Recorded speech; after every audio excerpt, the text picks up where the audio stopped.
현재 중학교 교사인데 제자 몇 명이 담배를 피우다 걸렸습니다.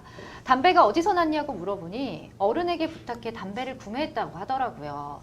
참 같은 어른으로 부끄러운데요. 아이들의 잘못된 부탁을 들어준 어른, 만약 고소를 한다면 법적으로 처벌이 가능할까요?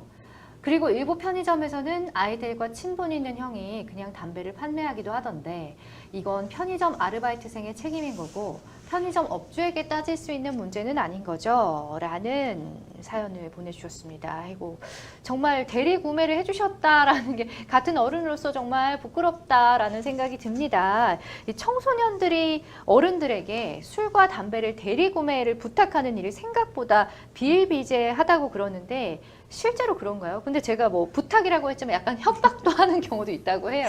예. 네, 그렇습니다. 생각보다 이런 일들이 많습니다. 그래서 심지어 SNS를 통해 먼저 술이나 담배를 사주겠다고 제안하는 어른들도 있습니다. 그래서 청소년들이 심부름값을 받고 술, 담배를 사다 주는 이른바 대리구매 알바를 제안하는 거죠. 네. 또 노숙자들에게 돈을 주고 부탁을 하는 경우도 있습니다. 참 하다하다 별 경우가 다 있네요.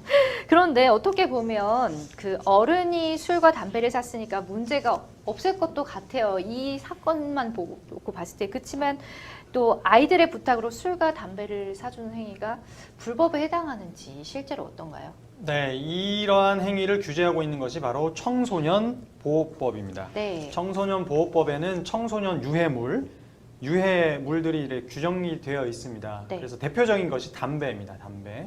그래서 누구든지 청소년에게 이런 청소년 보호법에 명시된 유해 약물을 판매하거나 대여하거나 마찬가지고요. 형사 처벌을 받게 됩니다. 네. 그래서 2년 이하의 징역 또는 2천만 원 이하의 벌금에 처해지도록 되어 있는데요. 그뿐만 아니라 그러니까 직접 판매한 것뿐만 아니라 네. 청소년의 어떤 의뢰를 받아서 대신 구매해 준 경우 네네. 이 경우에도 처벌 규정이 있습니다. 청소년 보호법상. 따라서 이렇게 청소년이 부탁을 해서 뭐 담배를 대신 구매해 줬다. 이 경우에도 그 자는 청소년 보호법에 의해서 형사처벌될 수 있다. 이 점을 알아두셔야 됩니다. 그렇군요.